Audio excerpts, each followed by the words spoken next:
Welcome back to the Moms Interrupted podcast. We're your hosts, Taylor and Natasha. Between us, we're moms of two raising little ones with backgrounds in lactation counseling, childbirth education, and doula support. But more than anything, we're two moms figuring it out in real time, just like you. So reheat your coffee, get comfy on the couch, and join us every Thursday morning. This is Moms Interrupted. Good morning. We're going to have our intro by this time, so we don't need to do the whole thing. I know. Look at us with a professional intro. We're so professional. It only took us 1 year to figure it out. We're so legit. Lots of things to chat about today. Yes, it's a big catch-up day, I feel like. I have so many things. So many to things. say. First of all, happy belated Mother's Day. Yeah. In celebration, also launched our cute new merch. So cute. You can't see Taylor's, but it looks like mine, just pink. Yeah. Butter yellow and coral / watermelon. So cute. What did we do for Mother's Day? I told my husband that I wanted to throw away whatever I wanted in the house, and then I wanted to go to the dump. And he was like, throw away whatever you want and I will do whatever manual labor you want, but I will go to the dump for you. You don't need to go to the dump. And I was like, even better. So that's what we did. I love it. Then you and I went and got a drink together, which was so spontaneous and cute of us. It was so cute of us. And I got like drunk. Taylor, off of one glass of wine. One glass of wine. I was wine. like slurring my words. She's like giggling and I'm like, okay, this one hasn't drank in a while, which makes sense. Like you just had a baby. But I was cracking up because like I'm a 2 glass of wine kind of gal. And like 1 glass, I was like, dead. Yeah, no. If anything, I was like chugging water and like went home to a crying baby and was like, was it worth it? It was so much fun. Stop. But we were gone for like 45 minutes too. It was longer, but yeah, maybe an hour and a half. It definitely had a missed call. Yeah, totally. Just because we haven't introduced bottles yet, so kind of got to get back with my boobs. Right. I know. It's like can't go far. Can't go far. I was cracking up at you saying that you're going to introduce bottles. I don't want to. I actually think it's like kind of irritating. It is irritating. Because the podcast is flexible. All these things are flexible. So my life is set up and I feel very grateful in a way where I don't have to and where it's actually a lot of extra work to do that. But I do have some big weddings coming up this summer. Some I have to be very present in, like speech and stuff. So I think it does make sense to make it so someone can give her a bottle. But I'm so curious to see if she'll take one. I know she might not. And if that's the case, I did set myself up for success. My mom will be at the wedding. And another wedding, I booked an Airbnb a block from the venue so I can walk back. So I set myself up for success so I don't have to be stressed. And that's something I wish I had done more of the first time around is just prepare for anything and don't stress about it. The pumping and bottles thing, obviously, in many cases, it's so necessary, right? Yeah. Like people have to go back to work, even if you just want more flexibility. Like, Right. of course, it's modern technology and we live in a modern world. But I just feel like there's this myth that goes around that you have to pump, Yes. you have to do bottles, you have to do both. You have to, totally. And you actually, if you don't want to, you don't ever have to do a I bottle. know. And I don't think that people really realize that that's an option. And it's so interesting because we're the first generation to like feed the freezer and also feed our baby. Yeah. It's so interesting. And you know what I've learned this time is it's going to be okay. Yeah. You know, before I would be so like, she's napping, so I can't wake her up to feed her so I can make this workout class. This time I'm just like, oh, I have to go to my workout class in 30 minutes. I wake her up, I feed her, give her back to my husband, and I go. Right. And it's so it's actually very easy to coordinate if you go into it knowing like my priority is just not having to pump, not having to do these things, and then navigating your life around it is actually fairly easy this time. It's like been very low stress, and I'm like, it's so funny how hard I thought it was and how I had to pump to give my husband a bottle just to go to yoga class and do this. And I'm like, I haven't introduced one bottle and I've been working out more and sooner. And you're working now. And I'm doing a ton of things. Right. Like we have a like full-time job now. It's so interesting. So interesting. But also I think that people feel, back to your point about like you just wake her up and feed her before you go. Like we have such an obsession about schedules. Right. That people are like, well, it's not time to eat. It's like, who cares? Yeah. Like it's funny because like the pumping thing and the schedule thing, those are all things that we made up as a society. If you just take that stuff and are like, this stuff doesn't actually matter. Yeah. Your life can be so much more simple and less stressful. And I also want to point out, I wake her up, but like I definitely didn't have to. I feed her. I go to like 30, 40-minute classes nearby. Yeah. And I'm like, oh, she must eat. It's been like an hour and a half. It's like most people like wait 2 hours 3 or wait hours. 3. So it's really funny. I'm just like, she can't go that long. But also I will say, if you're not pumping too, like sometimes you're like, I'm full. I don't want to go to a workout class full. Yeah. I'm like, eat.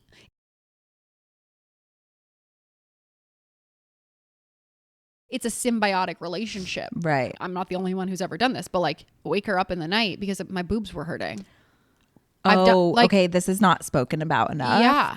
Like people are like, I have to wake up and pump because the baby's sleeping. I'm like, you could just wake your baby up and feed him. Yeah. Okay. Hot take. I know people are like so anti-waking babies up, but like, I know. I don't know. It's a symbiotic relationship. I've done that recently and she went right back to bed and I was just like, oh my God, the way my mind would have been wired and not gone back to sleep if I found the pump, pumped, did all the things, put it in the fridge or freezer or whatever, and then went back to bed. Like, sorry, I don't have the personality to do that.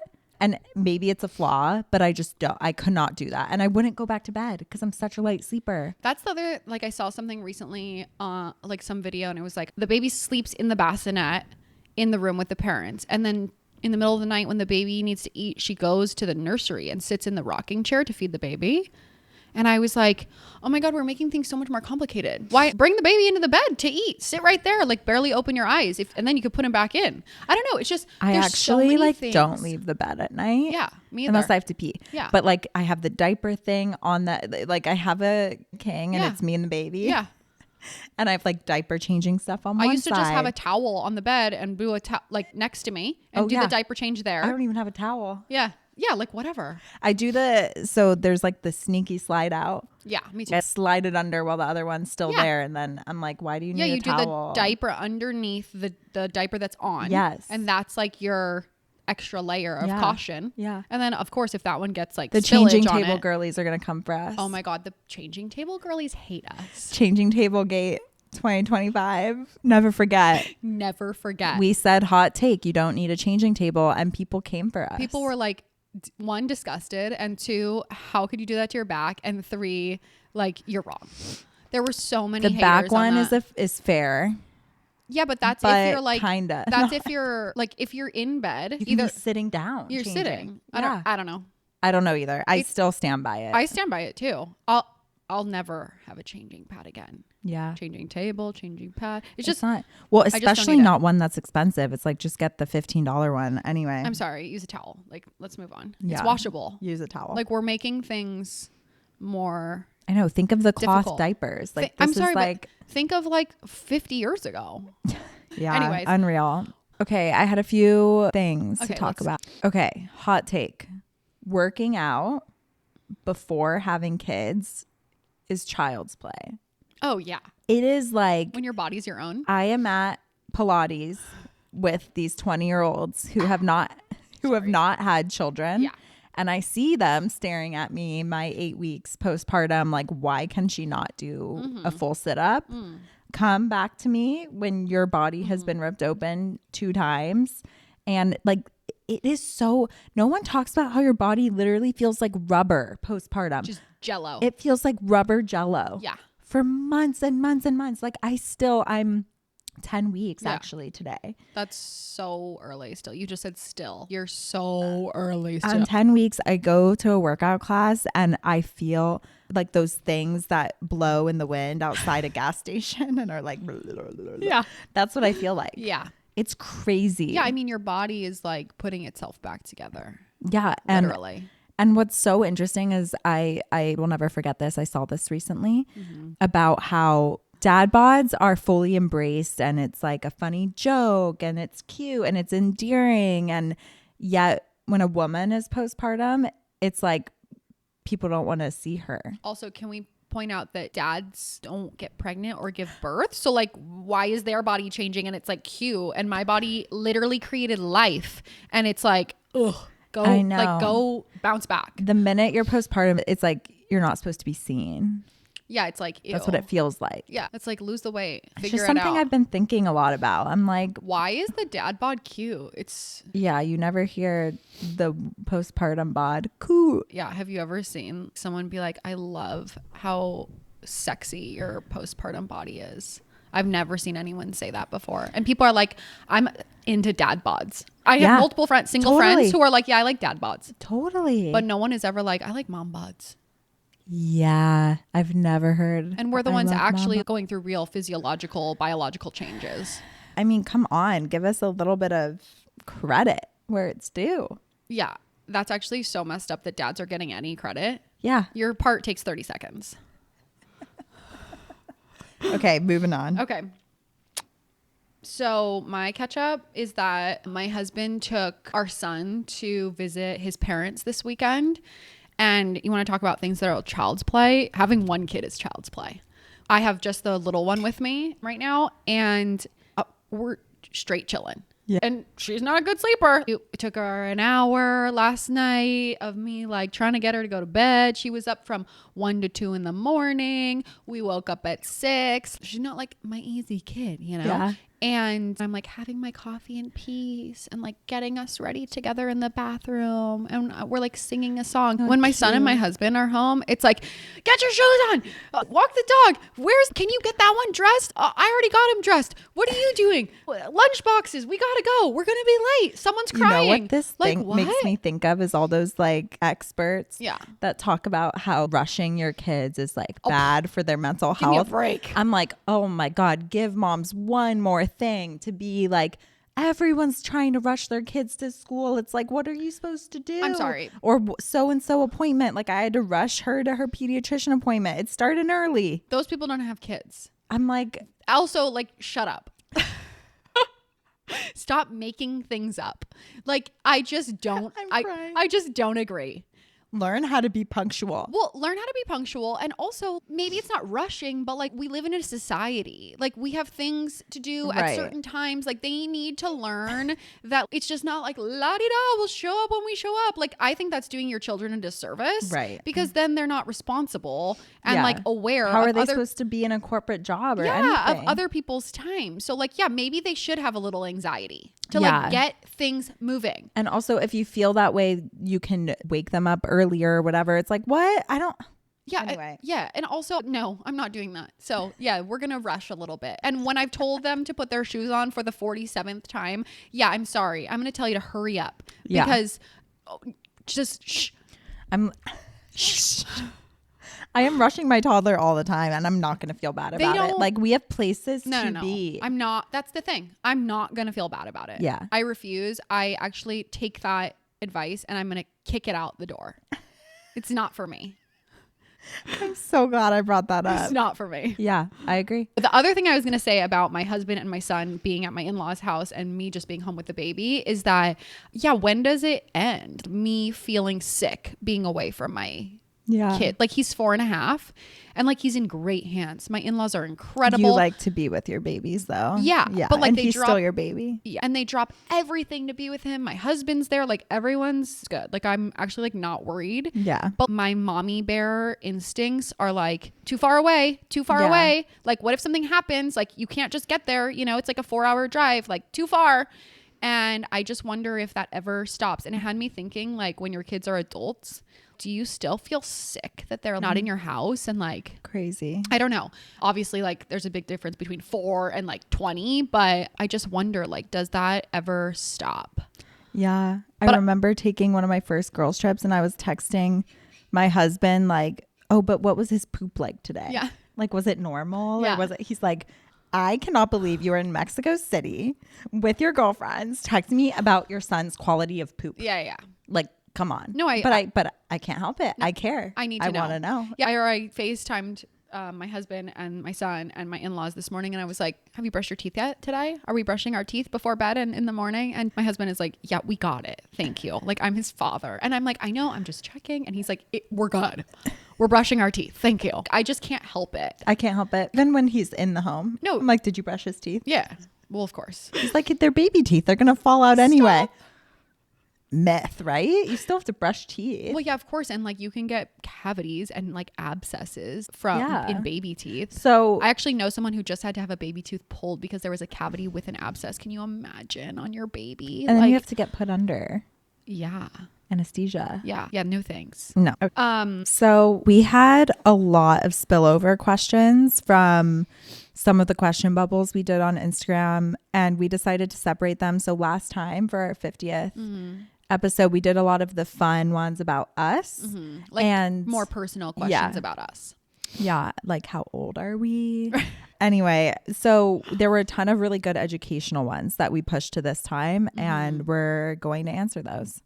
We are. And without further ado, should we just start? Well, the first question's for me. Yeah, someone was curious about the IBCLC journey, which I think is a good question because, like, what is an IBCLC and what do you have to do? Well, let me tell you all about it. So an IBCLC is an internationally board certified lactation consultant. I had my first child, my son, in 2021. And I will be the first to admit that I just went into pregnancy, labor and delivery, breastfeeding, all of these things being like, I don't know, just going to figure it out. Like, what do people do? Just figure it out as we go. How hard can it be? So like I had no education, no anything, just went into it like, is breastfeeding going to work? Like, I think that's normal, by the way. Yeah. A lot of people. I think it's really, I only went into this before because of my mom. And I was like, ooh, that sounds like a cool occupation. Right. Yeah, so that's super normal. And I had a insane breastfeeding experience with my first. I was induced and relatively long labor and delivery. He was sunny side up. He came out with what the nurse said was the worst cone head she's ever seen. That affects breastfeeding in the beginning because their head is like very misshapen. It affects their suck skills. A long labor and long pushing can affect their sleepiness and their ability to latch. And I had an epidural, which can make babies more sleepy after birth. And anyway, so all of these things, and I knew nothing. So I had the lactation consultant come in after birth as they do. And she was like, everything looks good. I was having no pain at first. And then when I got home, things were not good. He was gaining weight, but not quite enough or right at the borderline. And my pediatrician was like, I want you to go see a lactation consultant. So I went to outpatient lactation and she was like, okay, you're going back to work. So why don't you start pumping and doing bottles, start supplementing. And then if you're not making enough milk, supplement with formula. So anyways, I was triple feeding. It was a horrible experience. My nipples were bleeding, like legit bleeding, scabbing over. Every time he would latch on, the scab would get ripped off and I would be crying. People don't talk about triple feeding enough. Like, can you explain what it is? Yeah. So triple feeding is you latch baby, nurse baby, then take them off the breast, put the pump on, pump milk, and then you feed the baby with a bottle or sometimes an SNS like syringe system. That's expressed feed. milk. Each feed. The goal with that is you're nursing the baby. So that's stimulation and milk removal. Then you're putting the pump on. That's stimulation and milk removal. But the baby typically when you triple feeding is not transferring enough milk from the breast. So they need that extra milk. So you pump it to give yourself stimulation and then to also feed baby extra. There's a multitude of reasons why you would triple feed, but sometimes babies have tongue ties. Sometimes it's just like a newborn sleepy thing.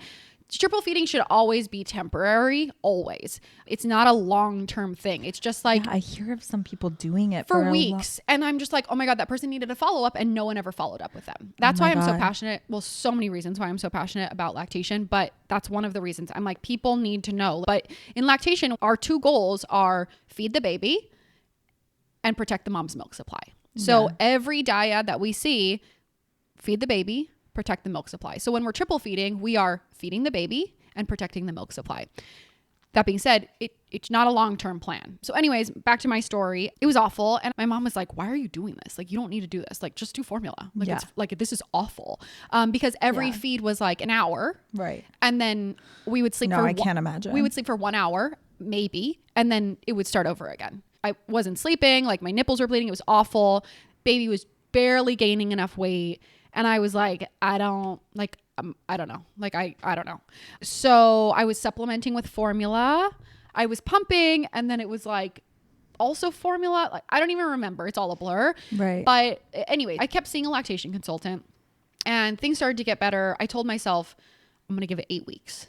If I can't figure this out by 8 weeks, then like I'm done. Yeah. Meanwhile, I had mastitis because my nipples were so cracked and bleeding, and I had bacteria introduced, and then I was pumping so much, and then I ended up having an oversupply. Anyways, he had high palate, and so once I started going to baby like craniosacral therapy, once we got things all figured out, things started to get better at 8 weeks, but I had so much anxiety about him not getting enough that I continued to feed him formula because I was just like, I just don't trust the process. And I think that happens to a lot of people where they're just like, I just don't believe that this is gonna work. After I have enough. Yeah. After going through all of that. And I just remember like pumping 10 ounces of milk, which is an insane amount to pump, and being like, I don't know, like formula, because I just like couldn't, after going through something that was like, it wasn't working, I couldn't rectify that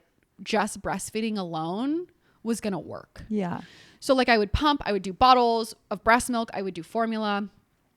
It was so stressful. I had such bad postpartum anxiety, no sleep. I had mastitis 3 times. Anyways, I was like, why is this so hard? And then you were doing the lactation coursework. Yeah. I have a bachelor's degree in science, and I had always thought about like going to be a dietitian, going to nursing school, going to PA school. I knew I wanted to be in healthcare. I had a tech job that I just like didn't care about, and I was like, whatever, it's paying the bills, but like that wasn't my passion. Yeah. And so I started when you moved to San Diego and you were talking about doula, birth ed, doing the lactation coursework.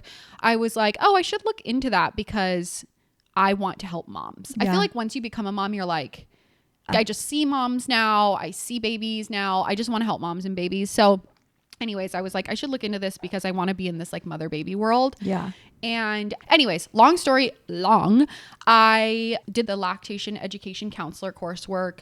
Then which is about 95 hours now, I think, of education. 95 hours of education. So I did that over the summer while I was pregnant with my pertaining to lactation. Sorry. 95 hours of education pertaining to lactation. Yes. So then I had to take 6 continuing ed courses outside of that to apply for IBCLC. So I did the 95 hours while I was pregnant with my second. And then I did 6 continuing ed courses. And then I applied to the IBCLC program, which is a program through UCSD. So 9-month credential program. It's not a master's, it's a credential. And then you have to do 300 clinical hours. So I had 2 internships at an outpatient clinic and at a hospital. And then my last class is this Tuesday. And I also took my CLC exam, which is through the ALPP. So I'm a certified lactation counselor now. And that's an education-based credential. And then once I take the IBCLC exam, I will be an internationally board-certified lactation consultant. The Lord's work. Yeah. So that's my long story about that. And I will say that breastfeeding my second was a lot easier because I was well-informed. Yeah. Freshly postpartum. So I'll ask you about birth. Also, you're the birth guru. What positions did you like, and what positions do you recommend in pushing stages of birthing? Well, okay. Loaded question. Yeah. If you are going unmedicated, it's going to be whatever position you feel is working. And I feel very passionate about that. Of course, guidance from care team is super helpful. For example, in my recent birth, I didn't feel comfortable on my back, so I was on my hands and knees, but I was told baby isn't liking this position, heart rate's dropping. So my doctor helped me get into certain positions that both felt really good for me, but also felt good for baby. So I feel like it's a dance between. Felt really good. Yeah, felt good. LOL. I just mean like there are positions when you're unmedicated that feel like your body is being ripped open. And then there's positions that feel slightly better. Yeah.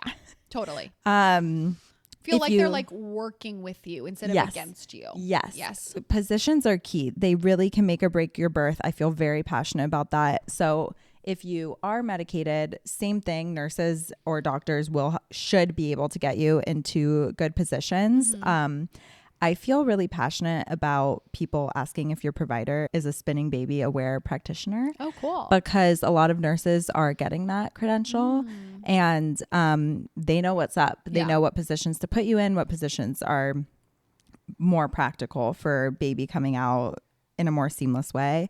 So key Sweet. ones are hands and knees, any form of squat, side lying. So you're kind of on your back, but not really. You're on your side, which is a lot better for pelvic opening with your knees up. Any type of squat, any type of hands and knees, or standing up, to be honest. Yeah. Yeah. I feel like you had talked about the lunge. Lunges. You liked the lunge. Lunges are really good. And you Putting kinda- one foot forward. Fun fact, any sort of asymmetry is really good for your pelvis to open, which is why curb walking is such a great thing to do. Okay. So first birth, I was medicated, but I was in side lying peanut ball. And then second. Which is a really good one for epidurals. Yeah. Peanut ball was awesome. And then second, I was side lying because you can't lay on your back when you're medicated. I would side lying the second Yeah. unmedicated because that's what baby liked. Yeah. It's also like, you know, depends what's happening. Right. Of course. There's factors. But those are key for opening your pelvic outlet. Yeah. Going with this one, we got one on how to prepare for a unmedicated hospital birth, and we get it a lot. Yeah. I did not prepare, and I would not recommend because you should prepare. She's saying, oh yeah. It sounds like you're saying not recommend unmedicated. No, I mean, do whatever you want, but like, don't go into unmedicated birth unprepared. I think that's great advice. Yeah, I mean, I had planned to get the epidural. I had precipitous labor, which is labor and delivery under 3 hours. And I had thought in my second pregnancy, like, maybe I'll go unmedicated, but I never like did anything to prepare. Yeah. And okay, so here's my answer. Tell me. As someone who prepared Yeah. for an unmedicated birth both times, my first time was at a birth center. So I will say when I prepared for an unmedicated birth at a hospital, I already knew I wasn't preparing for the pain because I knew what to expect. Yeah. It was going to suck. But I think a lot of preparation for unmedicated birth is mental. Yeah, It's such a mental game. When you're preparing for birth unmedicated at a hospital, a lot of it is going to have to do with who is around you. So making sure crazy? It's so crazy. It's crazy It's because crazy. you could have a totally different experience depending on who your nurses are. Yeah. Because they're the ones who are actually with you, right? Like doctor comes in to like deliver baby, Yeah. but like the nurses are with you the rest of the time. When you are giving birth, you are on a different plane. Yeah. You're in a different plane of life. I could Right. barely hear what people were saying around me. Totally. I was just out of this world. You are Like I swear I couldn't even hear some things. You're like 'cause I in the was matrix. Yeah, you're in the matrix. Yeah. So it matters who's around you Yeah. and who's advocating for you and who's making decisions. Mm-hmm. I feel very strongly that choosing the correct birth team really matters. If you're going unmedicated, I just DM someone this who asked us. If you're going to plan for unmedicated birth at the hospital and that's what you want, hire a doula. Yeah. Hire a doula. The statistics are clean and clear. Right. They help improve birth outcomes. They help you Advocate. advocate. Yeah. They help you, even if you end up not going unmedicated and, you know, things come up, they help you have an empowered birth. Right. And that's key. That's what matters. Birth satisfaction is proven to be more about like, did you feel like you could advocate for yourself? Did you feel like you had a role in your birth? Or did you feel Yes. like it just happened to you? That is the worst feeling. And I will say, I kind of felt like that in my first induction birth. Like I just went into it knowing nothing. And I did feel like it just happened to me. Yeah. And I wasn't an active participant. I just went into it being like, I don't know. Yeah. You guys like do this all the time.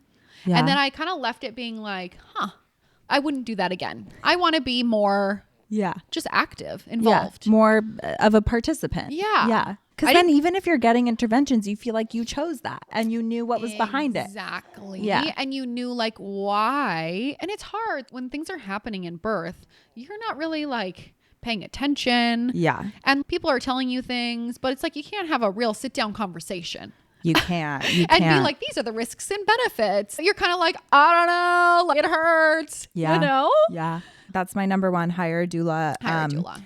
Interview doulas. What do you think about like hypnobirthing classes or birth prep classes? Yeah. So that would be number 2. To be honest, don't speak on hypnobirthing because I have not taken a class and I'm not certified in that type of class. But I do feel very strongly about hiring a doula if you want an unmedicated birth in a hospital and taking a birth class. I think times are changing. I think that if your OB doesn't want you to know a lot about birth, that is weird. That is a red flag. I chose an OB the second time around who actually requires his first time patients to take a birth class. It could be his birth class that he offers at the center attached to it or a different one. Right. You don't have to take it there, right. but you are required to know what you are getting into beforehand. And I think that is so key because why would you want to enter this insanely transformational period of your life and know nothing about it? Right. And if an OB wants you to know nothing about it, that's very weird. Right. That's very strange. Red flag. Big red flag. Yeah. Biggest green flag that my OB was like, I want women to go in knowing what's going to happen so that I'm not there teaching you things while you're in labor. Yeah, it's my job to protect you, protect baby, make sure everything's safe. But I want you to know what you want. Right. So I can help you get what you want. Right. And know what to expect. So you're not so afraid. Anyways, we're feeling empowered in birth. Yes. Because we're educated and we have a doula. I love it. And then we're going to move on to the next topic that was a big request. Big request. We got so many requests about it. Which is, I would say, sort of a tricky one to talk about. Yeah. Because things change. So we're going to talk about postpartum sex or lack thereof. Yeah. You know why it's so normal? Can I just read one of the stats? Yeah. It's crazy. 45% of women still report pain in sexual intercourse at 3 months postpartum. Yeah. Things feel sensitive. They feel different. Things change, in my opinion. Like every time I get my period, things down there hurt. Like I'm just like, I mean, I know I need to like go to the doctor, but yeah, it's different. Yeah. Not to mention the stats on relationship satisfaction. Yeah. So it makes sense that if relationship satisfaction naturally has a little dip after baby, doesn't mean it's not going to go back up again. No, sure. It's a transition. But it's a hard. transition and you don't feel like having sex when you're having all these huge transformations in your relationship and in your body image and in your hormones. It's like so many things are at play here. There's so many factors. So to me, there's the clinical piece and then there's the practical, like mom, I'm a human piece. Yeah. So the clinical piece I just want to touch on because breastfeeding suppresses estrogen. Estrogen is the hormone that keeps the vaginal tissues lubricated. So when you're breastfeeding, the vagina is like the Sahara Desert. It's kind of like interesting, like your body's maybe telling you not to get pregnant again. No, that's exactly it. It's telling you prioritize the baby that you just had, make milk. We are focusing. Yeah. Focus. Trust me, I'm focused. My mind is on the baby, not anything else going down there. No. Focus on the baby that you have. Let's not make another baby. Let's not support another pregnancy. Let's focus on supporting this baby that we just had. Also, prolactin, which is the milk-making hormone, actively suppresses libido. So in addition to estrogen being suppressed while you're breastfeeding and causing vaginal dryness, prolactin, the milk-making hormone, is suppressing your libido because your body is busy, like feeding a human. Over here like, yes, yes, yes. Send this to your husband. I'm dead. Correct. Yeah, so it's prioritizing, right? Like keeping your baby alive over your sex drive. Yeah, right. Also, when you don't have a menstrual cycle, you don't have that hormone cycle. When you're ovulating, your hormones surge and it's like, make a baby. So when you don't have that increase, you're never like, let's do it. Yeah. You're just like, meh. Correct. Yeah. It's like a class and like a real life experience. Yeah. Correct. So the practical fix here. Also, husbands need to know this information. Yes. Because it's not. They don't know. Yeah. They don't know. So and let's tell them. Let's tell them because it's not rejection. No. It's just re-navigating this different part of our life. It's just a transition. Yeah. Everything goes back-ish. And like you will get there again. But like also in a practical sense, like you have a baby on you, sucking on your boobs all day, sleeping on you. There's just a lot of things. You're like, maybe I don't want to be touched right now. Yeah. I've been giving all day. I don't want to give anymore. You know? So there's there's a lot of things, but hot tip, lube is not optional. It's required. It's a biology problem. It's not a you problem, like something's wrong with you. It's biology. So like we live in a society that has technology, like just use technology to your advantage. Communicate. Yeah. Communicate and seek help if you need it. If you I do think the relationship part can't be stressed enough because like I feel like in my personal relationship, if we are good and communicating well, that type of emotional level needs to be met for me personally before a sexual level. That's how. If we're fighting, it's like, sorry, I've never been the like mad at someone sex. Oh, you're not a hate fucker? Yeah. Totally. Some people are. That goes out the window when you have kids. Like, I don't have the like time or the mental capacity to think about hate fucking you. I'm dead. I'm so dead. Like, this don't podcast touch me. went from G to R in like a sentence. Look, you asked, okay? You did ask. I do want to say a therapist I love that focuses on postpartum relationships. She always talks about the bell curve. When you get married, your relationship is like at a high. Yeah. When you have kids, it dips. Right. And unfortunately, you know when it goes all the way up again? When your kids go to college. Oh, good. Great. But what she talks about is it dips and that's normal, but it doesn't have to dip as low as the bell curve shows it does. So that's the point. It's normal for relationships to go like this, but you are in the power to not make it dip to the lowest of lows. Right. You can communicate, you can build on all these different things. And also pertaining to sex postpartum, nobody talks about enough how you just don't feel cute. I don't even want to be in a bathing suit right now. Or like regular clothes. I just don't feel, I don't know. I'm just sexy. I don't feel sexy at all. Yeah. Like, I feel like rubber, flubber. I feel like those things outside the gas station going blah, blah, blah. Yeah, your stomach is like a bowl of Jello. No. And my boobs are now for utility. You know, it's like just like the least sexy time. Yeah. Also, boobs, like something just came out of there. Yeah. It feels boobs wrong. truly go from being sexualized to being villainized. Yeah. I think about that all the time. Yeah. Cover up. And remember those lactation cookie billboard that was in Times Square a few years ago, and it was taken down. Even though the boobs weren't showing and the cookies were over the breasts, and it was taken down, and there was all this crazy PR about it, and yet models half naked have been in the Times Square billboards for so long. And it's just like, okay, when a woman's being sexualized pre-kids, society wants to see her. When it's a mom, society wants you hidden. It's so interesting because it's actually like really weird that boobs are sexualized. Yeah. If you think about it, but like actually you're weird that you think that boobs are hot. Because they are for feeding babies. That's their purpose. So interesting. And well, that is why they're hot, probably because biologically men are like, ooh, I want to make a baby.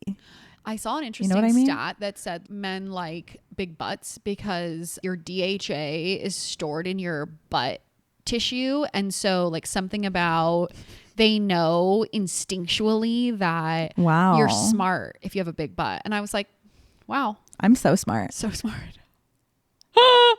Okay, so I have two last things on this topic. One, after I had my kids, my husband was like, take as much time as you need. He was traumatized. Like when I was like, I'm cleared, he was like, let's wait a few more weeks. Like he needed more time. He saw some things. You know who needed to take a birth class? Him. He did not know what was coming for him. He's dead. He was traumatized. Yeah. Also, last thing, dads, you want to get laid? Take something off your wife's plate. Nothing sexier than doing the dishes without asking. Yeah, you want to get laid this Father's Day?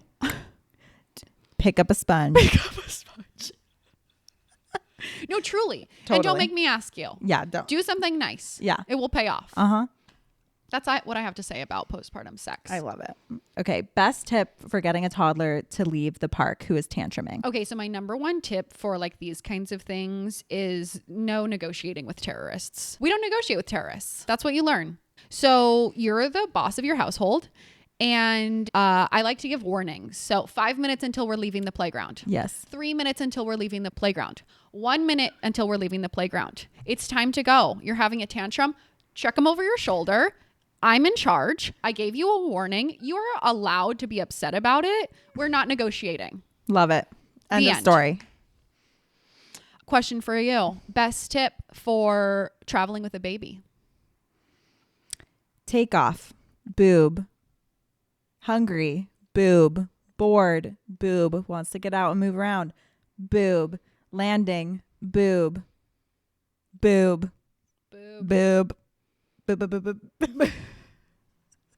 Literally, that's, Keep those boobies out. Yeah. Even if you're bottle feeding, same thing. Yeah. Food, snack, bottle, food. Stuff them.